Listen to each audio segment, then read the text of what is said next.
டேஸ்டியான ஒரு வறுத்தரைச்ச மீன் குழம்பு ரெசிபி சொல்ல போகிறேன். அதுக்கு முன்னாடி மறக்காமல் எல்லோரும் சேனலை சப்ஸ்கிரைப் பண்ணுங்கள்.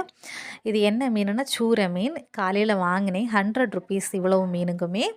இதை வந்துட்டு எங்கள் பாட்டி தான் வாஷ் பண்ணிகிட்ருக்காங்க. அதோட ஸ்கின்னே முதல்ல நல்லா பீல் பண்ணி எடுத்திருக்காங்க.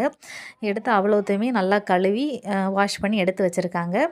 அதுக்கப்புறமா அதில் வந்துட்டு என்னெல்லாம் ஆட் பண்ண போகிறோன்னு சொல்லி பார்ப்போமா. அதில் வந்துட்டு சில்லிஸ் ஆட் பண்ணியிருக்காங்க.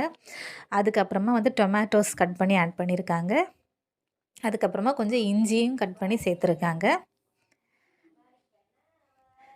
எல்லாமே கொஞ்சம் நிறைய போட்டாலுமே எந்த பிரச்சனையுமே இல்லை. இதை தனியாக எடுத்து வச்சுக்கோங்க. இனி வந்துட்டு ஒரு பேனை அடுப்பில் வச்சுக்கோங்க. அது ஹீட் ஆனதுமே அதில் வந்து தேங்காய் துருவினதை சேர்த்துக்கோங்க. அதில் கொஞ்சம் வெந்தயம் சேர்த்து நல்லா கிளறி விட்டுக்கோங்க.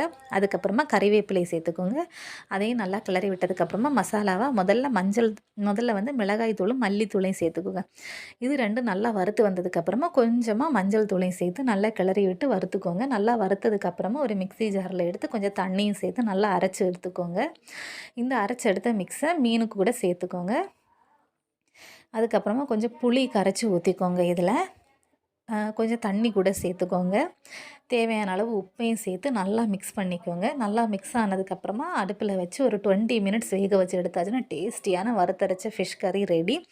எனக்கு இந்த ஃபிஷ் கறி என்னோட ரொம்ப ஃபேவரெட்டுன்னு சொல்லலாம். இது காலையிலே வச்சாச்சுன்னா நான் தோசை, ரைஸ் எல்லாத்துக்கு கூடயுமே சாப்பிடுவேன். அன்றைக்கி ஃபுல் டே வேணாலும் இந்த கறி வச்சு சாப்பிடுவேன். அவ்வளோ டேஸ்டியாக இருக்கும்.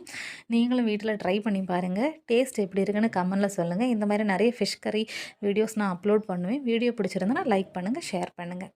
மறக்காமல் சேனலை சப்ஸ்கிரைப் பண்ணுங்கள்.